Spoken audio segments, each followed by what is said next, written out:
पिछड़ा पावे 100 में 60, ये नारा दिया था डॉक्टर राम मनोहर लोहिया ने। बिहार के लेनिन कहे जाने वाले जगदेव प्रसाद जी ने नारा दिया था कि 100 में 90 शोषित है, 90 भाग हमारा है। वो 90% में दलितों, आदिवासियों और पिछड़ों सबको रखते थे। वहीं पे दलितों की उत्थान के लिए अपना जीवन समर्पित करने वाले महान नेता कांसीराम ने नारा दिया था कि जिसकी जितनी संख्या बारी उसकी उतनी हिस्सेदारी। इन नारों से तो आप समझ गए होंगे कि आज का हमारा टॉपिक क्या है, आज का हमारा बिंदु क्या है, किस विषय पर हमको आज बात करनी है। जी हाँ, तो हम बात कर रहे हैं बिहार के अंदर नीतीश सरकार ने जो जातीय जनगणना की रिपोर्ट पेश की है, जो जातीय जनगणना की रिपोर्ट को सार्वजनिक किया है, उस रिपोर्ट के बारे में नीतीश कुमार ने जातीय जनगणना की रिपोर्ट पेश की और इधर भारतीय जनता पार्टी के पेट में खलबली मचना शुरू हो गया। भारतीय जनता पार्टी के लोगों में बेचैनी शुरू हो गया। ये एक ऐसा प्रहार किया गया जिसमें भारतीय जनता पार्टी के नेताओं को दर्द तो हो रहा है, लेकिन अभी वो अपने दर्द का इजहार करने में बड़े ही एहतियात बरत रहे हैं, बड़े ही परहेज से काम कर रहे हैं। लेकिन धीरे धीरे उनके अंदर की जो भावना है वो निकलकर सामने आ रही है। नीतीश सरकार की कास्ट बेस्ड सर्वे डाटा कहता है कि बिहार की जो आबादी है वो कुल आबादी लगभग 13 करोड़ से ज़्यादा है। और इस 13 करोड़ में किसकी कितनी संख्या है, इस पर इस सर्वे के अंदर रिपोर्ट पेश किया गया है कि बिहार के अंदर जो ओबीसी है, जो पिछड़ी जाति है और अति पिछड़ी जाति है, उनकी संख्या लगभग 63% है। और उसके बाद से वो कहा गया है कि जो एससी और एसटी जातियाँ हैं इनकी संख्या लगभग 21% के करीब में है। और जो सामान्य वर्ग की जाति सामान्य वर्ग है इनकी संख्या लगभग 15% है। और अगर बात धार्मिक एंगल की करें कि धर्म के हिसाब से ये नीतीश सरकार के जो कास्ट बेस्ड डाटा है ये क्या कहता है, तो बिहार के अंदर जो कुल आबादी है उसका 82% आबादी हिंदू है और 17.78% आबादी ये मुस्लिम आबादी है। और सिखों की जो आबादी है बिहार के अंदर वो 0.1% है और बौद्धिस्टों की आबादी बिहार के अंदर वो 0.8% है। और वहीं ईसाइयों की आबादी बिहार के अंदर 0.5% है। पिछले 3 वर्षों से लगातार प्रयास हो रहे थे कि किसी भी तरीके से बिहार के अंदर जातीय जनगणना का कार्य पूरा कर लिया जाए। इसको लेकर के 18 फरवरी सन 2019 और 27 फरवरी सन 2020 में विधानसभा और विधान परिषद के पटल पर इस बिल को पेश कर दिया गया, इस बिल को पास करवा लिया गया। और उसके बाद डाटा कलेक्शन का काम जनवरी 2023 में शुरू हुआ। फिर क्या था, मामला हाईकोर्ट में गया, सुप्रीम कोर्ट में भी गया। लेकिन ये तो नीतीश बाबू है, बड़े ही होशियार और बड़े ही अक्लमंद है। अभी सुप्रीम कोर्ट कोई सुनवाई करता है इससे पहले ही उन्होंने जातिगत जनगणना पर आधारित इस रिपोर्ट को सार्वजनिक कर दिया और इस रिपोर्ट को लोगों के सामने पेश कर दिया। क्योंकि सुप्रीम कोर्ट ने न ही जातिगत जनगणना करने पर रोक लगाई थी और न ही इसके रिपोर्ट को सार्वजनिक करने पर कोई रोक लगाई थी, तो नीतीश सरकार ने इस आंकड़े को लोगों के सामने पेश कर दिया। जैसे ही एक कास्ट बेस्ड डाटा आया, और आपको याद होगा कि राहुल गांधी जी ने सदन के अंदर क्या कहा था कि अगर 90 अफसर हिंदुस्तान को चला रहे हैं और उसमें से 5% भागीदारी ओबीसी को मिल रही है, तो क्या ओबीसी की आबादी 5% है? क्या हो ही नहीं सकता।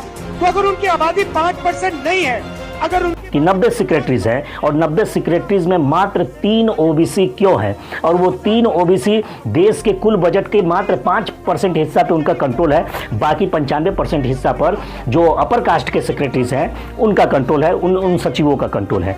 अभी ये बात राहुल गांधी ने छेड़ी थी और इधर हिंदू मुसलमान के प्रोपगंडा को फैलाने का काम भारतीय जनता पार्टी के द्वारा शुरू कर लिया गया, जिसका आपने सदन में बयान भी सुना।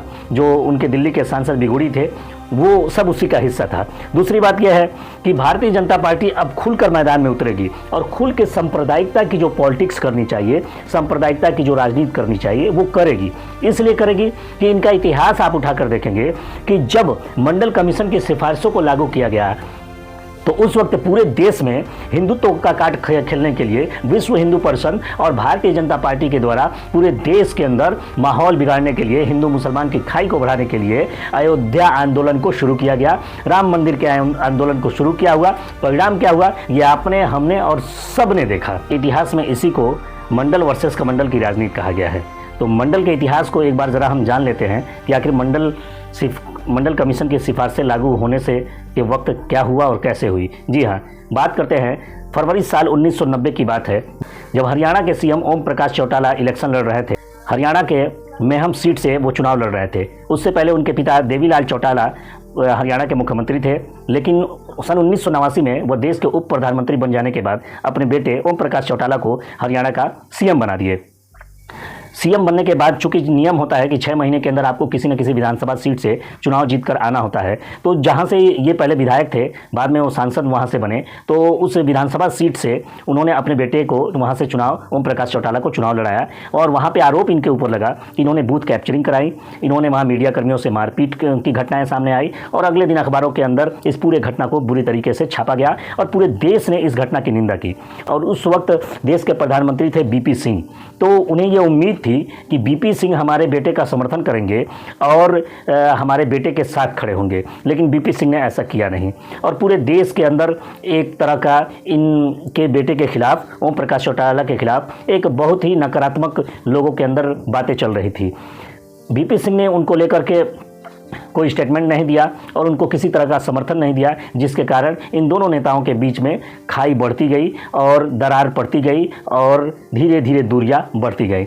उस वक्त शरद यादव, लालू प्रसाद यादव, मुलायम सिंह यादव, जनता दल के अंदर इनका बहुत ही महत्वपूर्ण स्थान था और ये बीपी सिंह के समर्थन में थे, बीपी सिंह के समर्थन थे। ओम प्रकाश चौटाला के लिए इधर उनके पिता देवीलाल चौटाला ने धीरे धीरे ये मन बना लिया और उप प्रधानमंत्री के पद से इस्तीफा दे दिए। इस्तीफा देने के बाद उन्होंने ये कोशिश करना शुरू कर दिया कि किसी भी प्रकार से बीपी सिंह की सरकार को गिरा देना है, और इसके लिए उन्होंने एक बड़ी रैली के आयोजन करने का प्लान बनाया, योजना बनाई।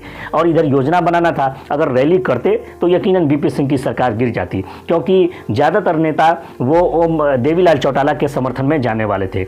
और इधर बीपी सिंह ने मुलायम सिंह यादव, शरद यादव, इन तमाम नेताओं से राय मशवरा किया कि सरकार को किस तरह बचाया जाए। शरद यादव ने यह शर्त रखी कि अगर वो मंडल कमीशन की सिफारिशों को लागू कर देते हैं तो उनकी सरकार बच सकती है। अब इतना सुनना था कि बीपी सिंह ने अपनी सरकार बचाने के लिए, अपनी सरकार को गिरने से बचाने के लिए बीपी सिंह ने 7 अगस्त सन 1990 को मंडल कमीशनों के सिफारिशों को लागू करने की घोषणा कर दी। मंडल कमीशन की सिफारिशों के लागू होने की घोषणा के बाद बीजेपी का जो हिंदुत्व का एजेंडा था उसे काफ़ी धक्का लगा और इसके साथ ही 27% रिजर्वेशन ओबीसी को देने का ऐलान कर दिया गया। जो पिछड़े और अति पिछड़े वर्ग से आने वाले लोग हैं उनको 27% आरक्षण देने का अनाउंसमेंट कर दिया गया। यही कारण है जातिगत जनगणना के पीछे जो सबसे मजबूत तर्क ये दिया जा रहा है वो ये दिया जा रहा है कि जब तक इस देश के जातियों की गणना नहीं होगी, जब तक इस देश के जातियों के बारे में हमें पता नहीं चलेगा, तब तक जो देश के रिसोर्सेज हैं उनका बंटवारा कैसे किया जाएगा। सपोज डैट कि अगर 100 नौकरियां निकलती हैं तो 100 नौकरियां निकलती हैं तो जातिगत जनगणना ये कहता है कि जिसकी संख्या अगर 40% है तो 100 में 40 नौकरियां उनको मिलनी चाहिए, और जिसकी जनसंख्या 20% है तो 100 में 20 नौकरियां उनको मिलनी चाहिए। इसके साथ ही ये भी कहा जाता है कि सबसे ज़्यादा जो जातियां हैं वो ओबीसी हैं, जो पिछड़ी जातियां, अन्य अति पिछड़ी वर्ग की जो जातियां हैं वो सबसे ज़्यादा है। और लेकिन देश के संसाधनों पर सबसे ज़्यादा जो कब्ज़ा है वो सामान्य जातियों का है, वो सामान्य वर्ग का है। तो इसको लेकर के ये तर्क दिया जाता है कि जब देश में जातिगत जनगणना होगा तो उसी हिसाब से जो देश के रिसोर्सेज हैं, जो देश के संसाधन हैं, उन संसाधनों का बंटवारा भी जातिगत आधार पर, संख्या के आधार पर, जिसकी जितनी संख्या है उसको उतना हिस्सा आवंटित किया जाना चाहिए, उसको उतना हिस्सा मिलना चाहिए। बिहार के रेशियो को मान लिया जाए कि कहीं ना कहीं पूरे देश का रेशियो भी इसी के आसपास घूमेगा तो 63% आबादी पिछड़ी जातियों की, अन्य पिछड़ी जातियों की है।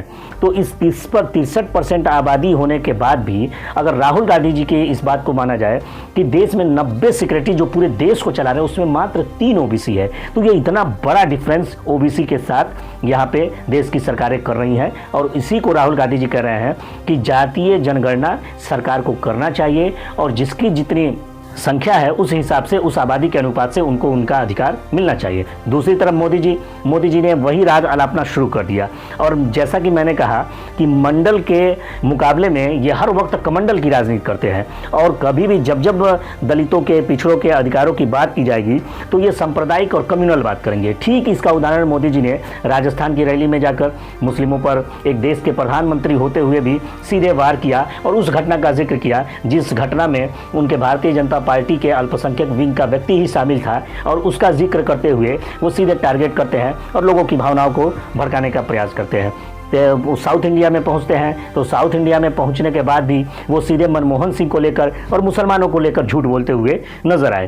तो इनकी जो सोच है वो सांप्रदायिकता के नफरत को फैलाकर इस मामले को दबाने का प्रयास करेंगे, सिर्फ इसलिए कि जो धर्मों पर कुछ लोगों का जो कब्जा है वो कब्जा कैसे बना रहे, तो धर्म के नाम पर आपको मूर्ख बनाएंगे। और अधिकार जब देने की बात आएगी तो याद रखिए कि तमाम सेक्टर को इन्होंने प्राइवेट कर दिया है, अडानी के हाथों में सब कुछ सौंप दिया है, चाहे वो रेलवे का मामला हो, पेट्रोलियम का मामला हो, सड़कों का मामला हो, बिजली का मामला हो, परिवहन का मामला हो, देश के बड़े बड़े कल कारखानों का मामला हो, ये सब कुछ प्राइवेट करते हैं। और प्राइवेट सिर्फ इसलिए कर रहे हैं कि जब प्राइवेट होगा तो आपको आरक्षण किसी भी हाल में नहीं मिलेगा। ये संविधान से मजबूर है कि 27% ओबीसी का आरक्षण देना पड़ेगा, लेकिन जब चीज़ें प्राइवेट हो जाएंगी और प्राइवेट हाथों में चली जाएंगी तो वहाँ किसी भी प्रकार का आरक्षण लागू नहीं होता है। यही कारण है कि ये बौखलाए हुए हैं और आपको वापस नफरती जहर घोल करके आपके अधिकारों को छीनने का प्रयास करेंगे। इसलिए ये ज़रूरी भी है कि देश में जातिगत जनगणना हो, जातिगत आंकड़े आए और जिसकी जितनी संख्या भारी है उस हिसाब से उनको उनका अधिकार मिलना चाहिए। यही सामाजिक न्याय भी है, यही सोशल जस्टिस भी है और यही राहुल गांधी जी, कांग्रेस और इंडिया गठबंधन के तमाम नेता कर रहे हैं। अब आपको समझना है कि ये जो नारा दे रहे थे कि हमारे लिए सबसे बड़ी जो जाति है वो गरीब की जाति है और गरीब ही हमारे लिए, तो गरीबों के लिए इन्होंने कितना काम किया, इनके आंकड़े उठाकर देख लीजिए तो 5,000 करोड़ रुपया सिर्फ एक ही न्यूज़ चैनल के मालिक सुभाष चंद्रा का इन्होंने माफ़ कर दिया। किसानों का कर्जा कितना माफ़ किया। तो ये गरीबों को गरीब बनाकर सिर्फ 5 किलो राशन देंगे, लेकिन जब बात आएगी अपने उद्योगपति मित्र का तो उसका 5,000 करोड़ माफ़ करेंगे। ये 3.5 लाख करोड़ से ऊपर किसानों का ये उद्योगपतियों का कर्जा माफ़ किया है। ज़हीरुद्दीन, आप सभी से निवेदन करता हूँ कि अगर आपको ये मेरा वीडियो पसंद आता है तो आप हमारे पेज को फॉलो कर लें, मेरा ये चैनल सब्सक्राइब करें और मेरे हर अपडेट आपको मिले इसके लिए बेल आइकन जरूर दबाइएगा। आप सभी को मेरी ढेर सारी शुभकामनाएं।